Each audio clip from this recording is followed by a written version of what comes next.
Hello, everybody. This is the Chocolate News Podcast, and I'm your co host, John Alexander Reese.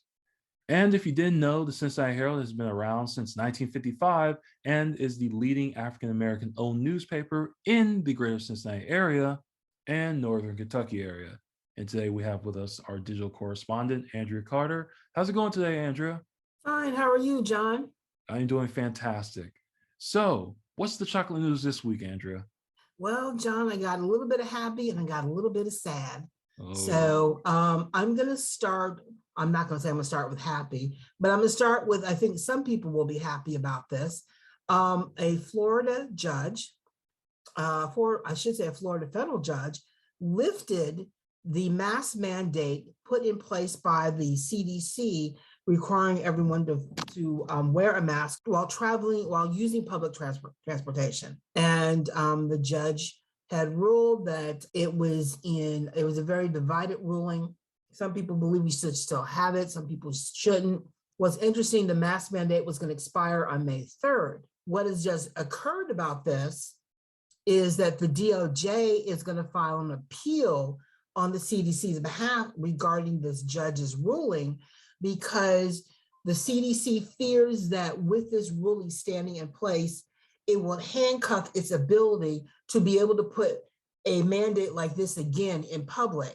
So they have to get a ruling on this to lift that, to sort of lift that limit on their powers of ability of putting a mandate on a public entity or a public transportation or on the public itself.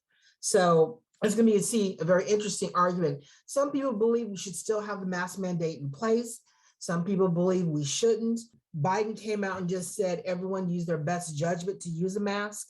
I know for me, I found myself assessing situations of where I've walked in without a mask and I've used a mask myself. But I know when I've been in a theater situation, I put a mask on because those are tight spaces and you're sitting next to someone. And when I've been in the grocery store, it's been a hit or miss, depending upon the size of the crowd. So I think everyone is just going to take it by ear.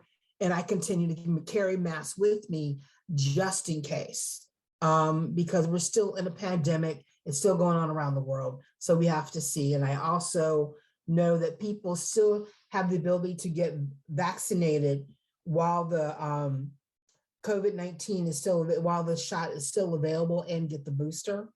I do recommend everyone take precautions and be safe, even though the mask mandate has been lifted, that some businesses are still adhering to a mask mandate and some are not. It's just take it easy, be careful, and weigh your options and go forward. We're going to be living with this for a while. So yeah.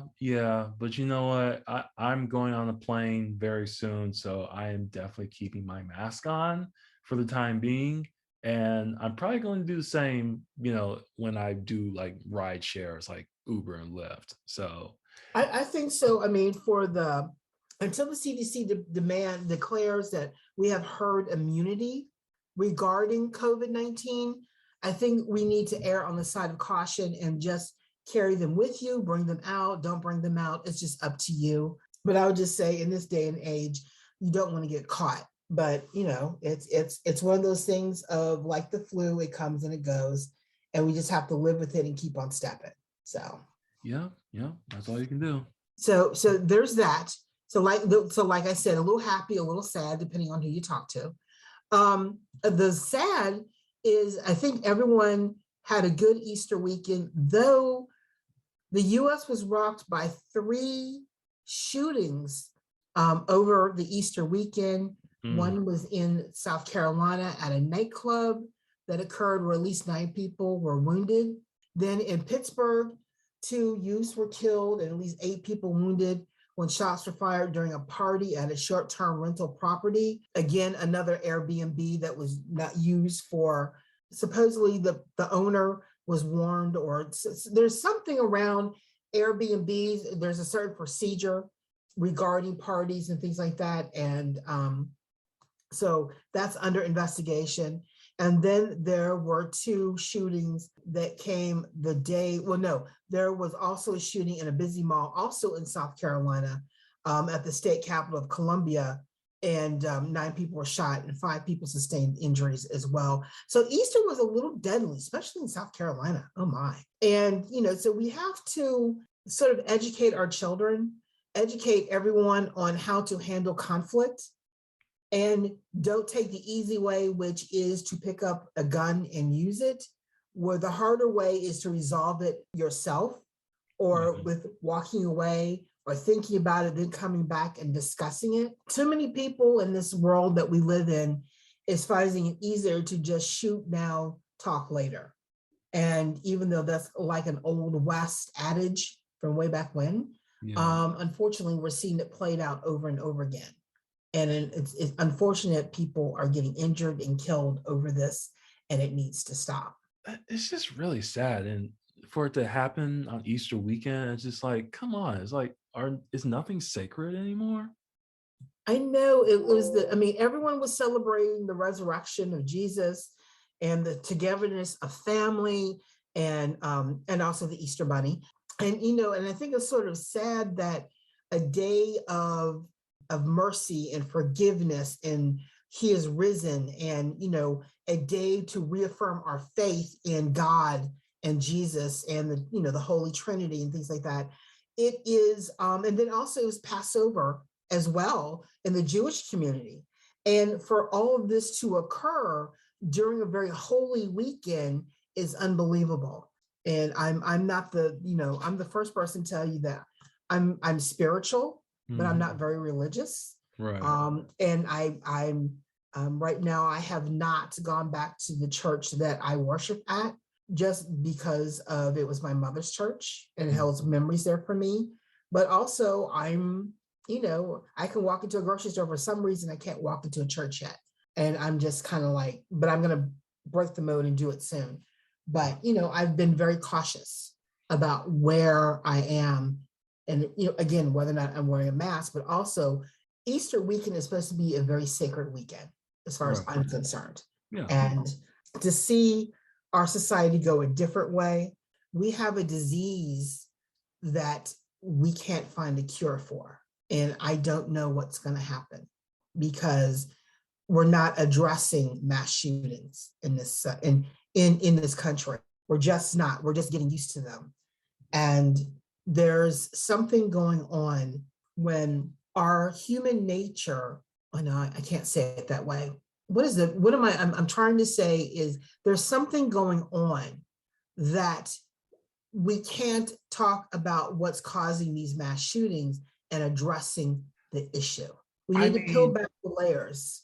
I think it's more of a cultural thing, because American culture, that Second Amendment, right to bear arms, and plus, I think it's also has to do a little bit of COVID, caused a lot of poverty, people can't get jobs, people can't find work, and poverty causes, violence. I think poverty is like the root cause of it. At least that's my opinion. Yes and no, because if poverty was the root cause of it, well, no, I can't accept poverty. Poverty might be the root cause of gun violence in certain segments of society. But when it comes to mass shootings, it is not the poor people who are picking up the gun and shooting. Yeah, that's true. And my thing is, I think that mass shootings have been going on for a long time, and ever since Columbine. And it was not poor people who did that. You think also just the stigma around mental health, like people just think like they can solve their problems with guns instead of like talking it out. And then there's also that stigma associated with mental health too. It's just like people don't want to admit that they have mental problems, so they just rather solve their problems with a gun. And you know what? I think we have to step back from that stigma, because and I will very tell you, in certain difficult moments of my life, I have reached out to a counselor to help me. Mm-hmm. And even though it wasn't a long-term association, but they helped smooth out the edges. They helped me take a look at things, focus in on it. When my mother was getting ready to pass, I was in therapy to deal with it, because I needed help to face that final moment when I was going to lose my mother, because it was grating on me and it was causing me to not pay attention to certain things. And the counselor helped me focus again on what was important, helped me to express myself, and then say, okay, be strong. And I was, and I just needed, and really truly it was just a matter of talking it out with someone who could say, okay, these are valid. This is this, and after that, I was fine. And I've been fine ever since. But I think you have to, I remember when I first went to therapy to talk about certain situation. And I remember my mother told me, she was like, don't talk about me. Don't blame everything on me. And don't tell the surgeon any important family secrets. And I'm like, what do you have against therapy? But again, she was from the old school of you don't tell people your business. You handle it. Yeah. And that's still a thing today. You handle your business. Yeah. But at the same time, we have been suffering. We suffer from political PTSD from the Trump administration. We suffer from health PTSD because of COVID-19 and that stress that put us on us and the quality of our life. We suffer from societal PTSD because those of us people of color face racism and subtle racism, and you just never know when it's going to attack us. And then we also suffer from police PTSD, those who fear being stopped by a police officer because we've seen what has happened around the country to Black and brown people. Because of all of that PTSD, we're not dealing with the effects of what it's had on us. Those of us who have friends and talk about it and express it, we're healthy, we're fine. But those people who are internalizing the stress, internalizing what has happened, or losing a job, or the landlord not renewing your lease because they want more money, and all of that, which is reaction to what has happened with the pandemic, that stress is building up in people and it's erupting. And the signs of eruption begin with our young people who can't handle stress. They're not taught how to handle stress, and they have bullies, and it's internalized, and our suicide rates, both in society across the board, are at a high rate, which is almost epidemic, because our young people are not handling their emotions. They're internalizing it, and when they feel they finally can't handle it, instead of asking for help, they say lights out. They kill themselves. Yeah. And we're suffering in a society that we need to wake up and address this and acknowledge it. And I think it starts with every single family asking a loved one, are you okay? How are you doing? What do you need? And even when someone says, I'm fine, and keep on stepping, watch their actions, watch what they do. That will tell you more than what they're telling themselves. We just need to pay attention more and be that village to take care of each other than ignoring the signs. And it's going to take a lot to deal with it, but. Yep, definitely. So the final piece of chocolate news today is Blackish. Now, Blackish just ended its 8th season for the final time on Tuesday. And it was a surprising ending of I would say it's been, what is it? How do you explain it? Dre, who has been the leader of the family, so to speak, even though Bo is the true leader of the family. Yeah. It is, it's been an updated version of the Black family and upper middle class Black family making good and all the issues that they've had to deal with because they're upper middle class. And at the end of the finale, if I'm going to go ahead, if you haven't seen it yet, I'm going to ruin it for you. Dre asked his wife to give up his job and move to a Black neighborhood and start over.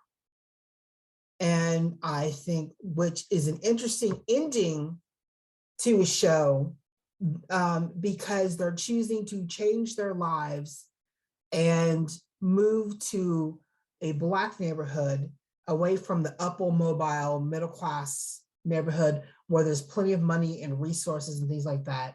Not saying that a Black neighborhood does not have plenty of resources, but they'll be more comfortable around the people that they know instead of where they are. Mm-hmm. And I think that's a very interesting ending to Blackish and to because we didn't see that type of ending when we grew up with Bill Cosby. Right. When Bill Cosby ended his show, they just walked out the door, but they stayed where they were, they lived in a brownstone in Brooklyn, and that was it. Yeah. And I think the modern day family sitcom with Blackish, they addressed a number of issues you don't find a sitcom to address, but it was interesting to see that they chose, instead of staying where society said they were a success, they chose to go to where society says you're not a success, but you're just living. And I think that's very interesting. I'm going to assume that they moved to Baldwin Hills, though, since the show does take place in California, even though they didn't say. I'm going to assume they went to Baldwin Hills. I think they did. And I think what was interesting, that Dre quit his job, but Bo still remained a doctor. Mm-hmm. And I think at the end of the day, Dre has always been the one who's been searching for acceptance. He's been searching for, I don't know, something to say, yes, I've done it. I am a Black man with money. Yay. But he's never been able to accept that. Right. I mean, he's been able to accept the buying power it comes with a job like that he had, how he was able to provide for his family, how that he was able to support both his parents that lived with the family, things like that. I think his definition of success was skewed throughout the entire 8 seasons. Mm-hmm. And I think he was always striving to show that I am a successful Black man. I know how to do my job. Let me do my job. Right. And he never had that satisfaction. Yeah. But at the same time, it was very funny. Yeah. I also want to say, like, behind the camera though, it's like I'm very impressed by because the creator of Blackish was Kenya Barris, and he's really done a lot since the show premiered. Like, he's created multiple spin-offs of that. He did Grownish, Mixish, which unfortunately got canceled, and then he even has a Netflix deal. Well, he's actually bowing out of the Netflix deal, but he's setting up a deal with Viacom CBS. Well, I think it's just Viacom now. So, I'm grateful for all the success that he's had, because, he's definitely been working hard, in, the entertainment industry, which, could use a lot more, color. Yes. And I think actually Paramount, which is Viacom CBS, they have been doing some outstanding things for people of color in the industry. If you think about it, if everyone has been watching Discovery, the latest Star Trek show, right. We have the first Black female captain of a starship. Yeah, which is in Discovery, which is fantastic. And then we also have Picard, which is, the extension of Star Trek: The Next Generation, the new version, which I think is, both shows are streaming now, and I have to play catch up with Discovery, and Picard's out, and I have to play catch up with Picard as well. But I mean, it's Paramount looking at Equalizer with Queen Latifah, looking at NCIS, looking at actually Law and Order. No, that's NBC. NBC. But I'm just saying, in terms of shows that are good, unique, and diverse, you're seeing a competition between ABC, CBS, and NBC. Yeah. And I think it's also good that we just had a Black sitcom that lasted 8 seasons, because that doesn't happen a lot. No, it doesn't. And then, but I also like to see, what's interesting is that all of the TV stations have not tackled a Black reality show whatsoever. On Netflix, they've had a hit or miss of 1 or 2 that have been okay. Right. But I mean, in terms of all of the reality shows across all of the platforms, all of the cable channels, everywhere, you have not, except for Toni Braxton and her sisters. Right. other than that, which is the counterpart to the Kardashians, you have not had any reality shows for Black people. Do we not count Love and Hip Hop? No. I guess when I say, but Love and Hip Hop is on a cable channel. Yeah. Oh, yeah. Right. I'm talking about mainstream broadcast, even though that's, away from the game. Yeah. But that's still a place where content is created and then moved to the streaming platforms. Gotcha. And I've seen wonderful documentaries featuring Black people that have been very successful in their various careers.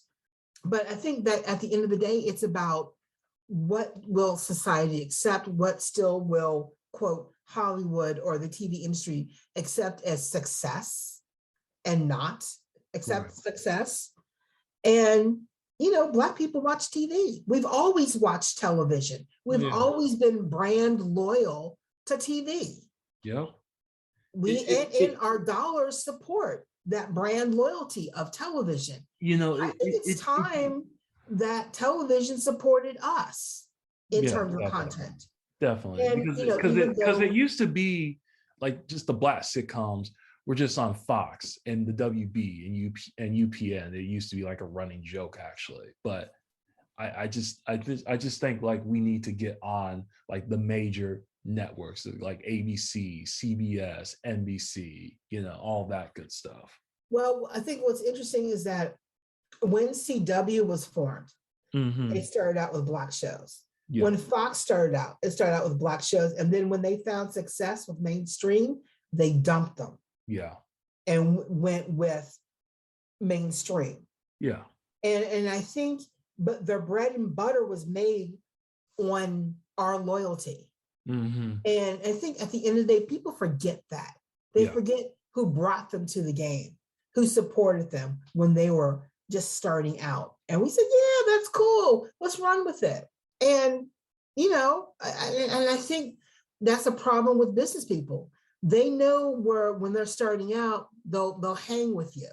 Right. And then when they get a taste of success, they're like, bye. We don't need you anymore. Yeah.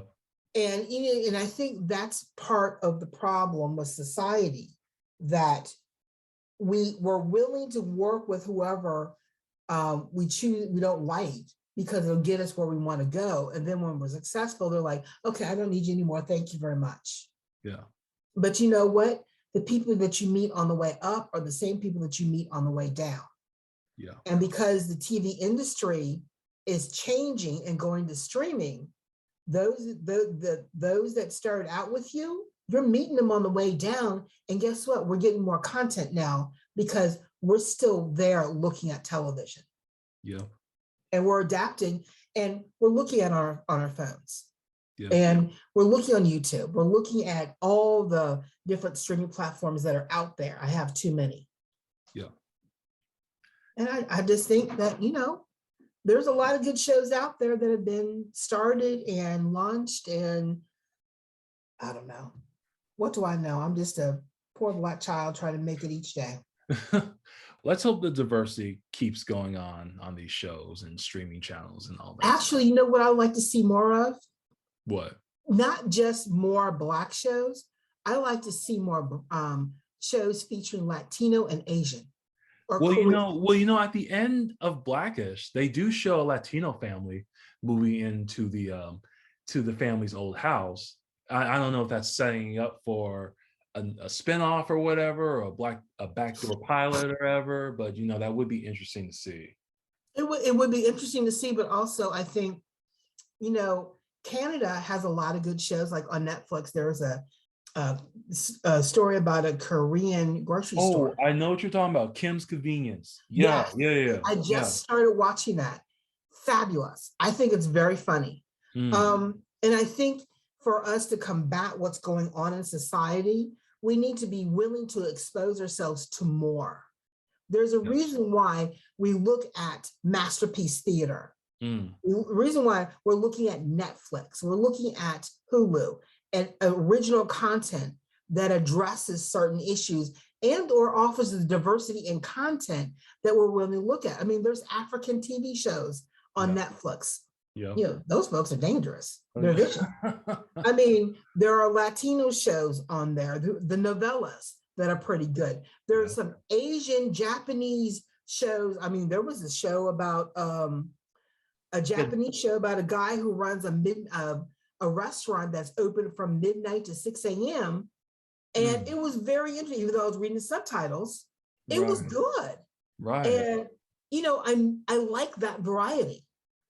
And I think if the world was more open to that variety, we would have a different country. Yeah. Definitely. But what do I know? Well, let's always hope for the best. Oh, I do. So that is the chocolate news for today.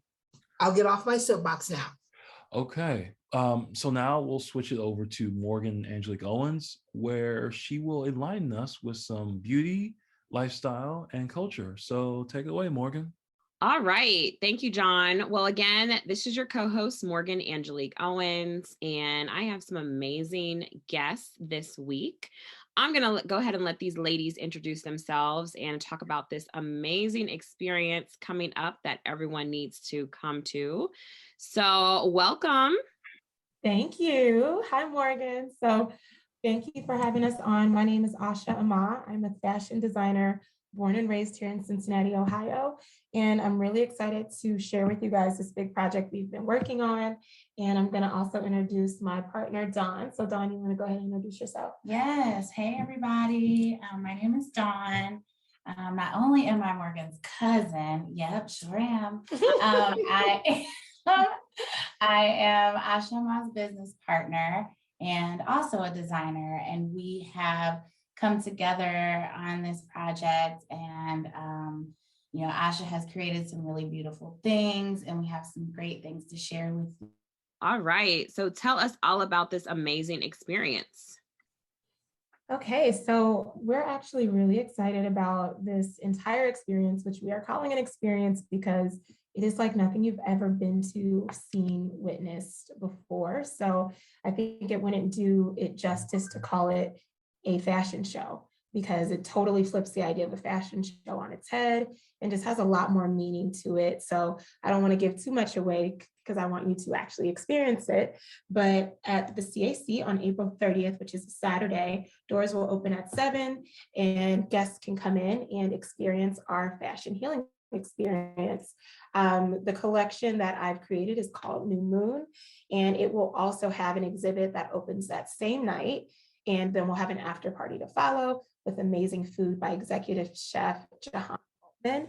And it's just going to be an all around lovely night. Morgan, do you want me to also talk about the other two things that are on the calendar, or do you want me to kind of just focus on that? Yeah, tell us everything. Okay. And so then that New Moon exhibit will run at the CAC for about a month.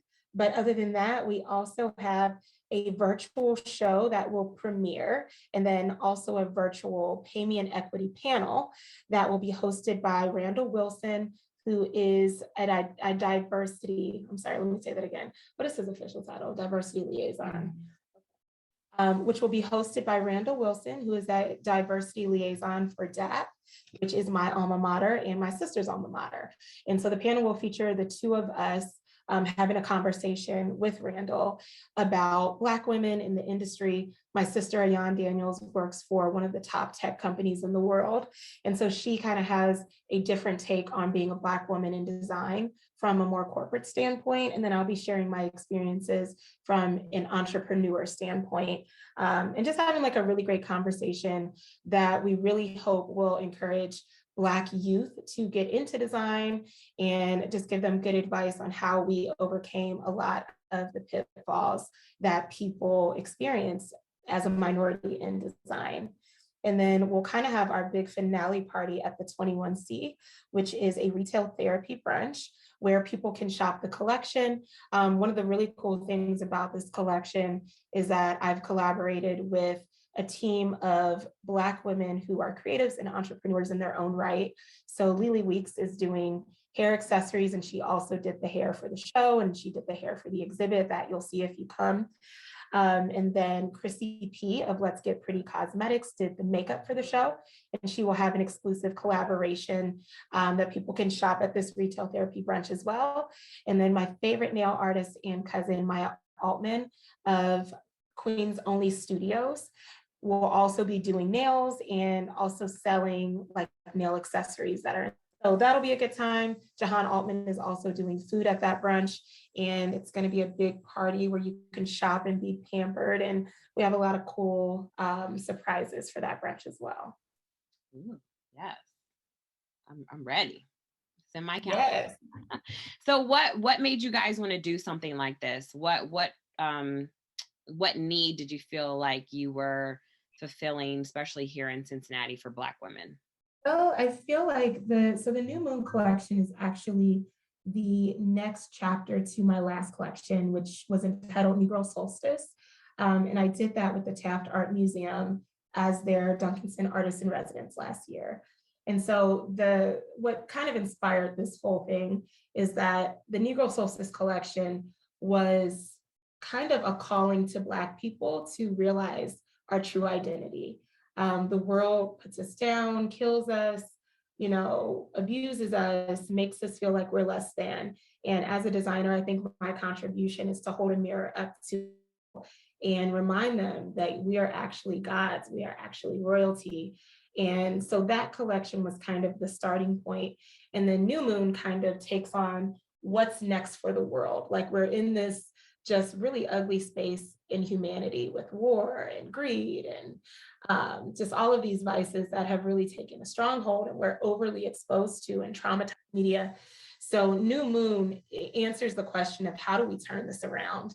And as a Black woman, knowing and loving Black women and seeing how we love freely, forgive freely, how we can laugh through our pain, how we always have room for someone else's pain, even if we're going through it.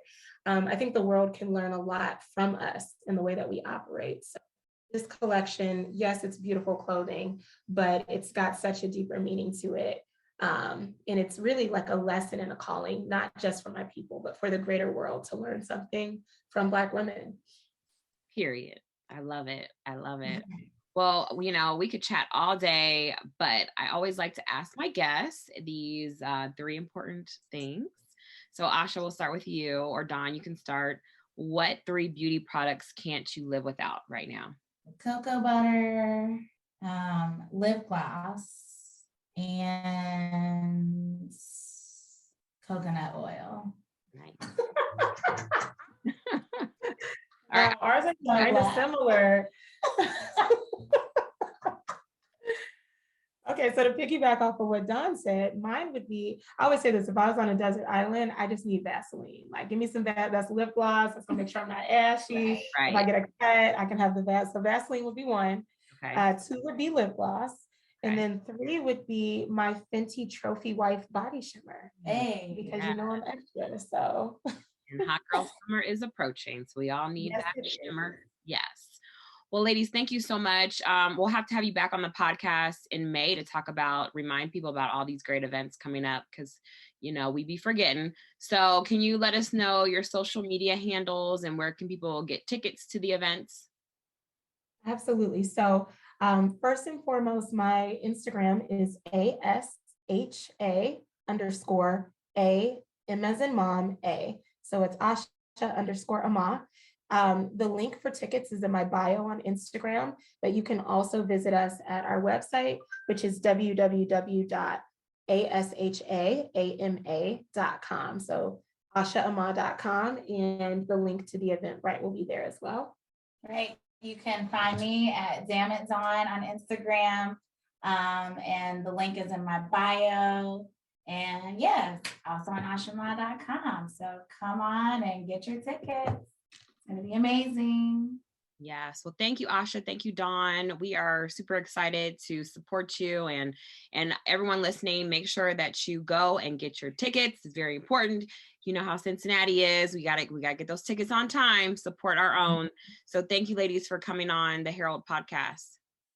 Thank you, Morgan. Thank you, Morgan. Can't wait to see you, girl, and what you got on. Yeah. Yes. Make sure you're I need my extra, trench. as extra Asha, as I still need possible. my trench. Girl, I literally got it for you. It's in the studio right now. Perfect. Boom. Come and All get right. it. All right, John, back to you. Thanks, Morgan. Well, everyone, that's it for today's show. And I want to thank Andrea for coming on discussing all of this good chocolate news. It's always a pleasure, John. And remember, folks, you can find more information about today's topics and past podcast episodes at www.thecincinnatiherald.com, the session newsletter, and on our social media. We're on Facebook, Twitter, Pinterest, Instagram, and LinkedIn. And make sure to subscribe to our podcast on your favorite podcast app. Our podcast is on Apple, Spotify, iHeartRadio, the Facebook mobile app, YouTube, and Google Podcasts. I'm John Alexander Reese, and have a good day.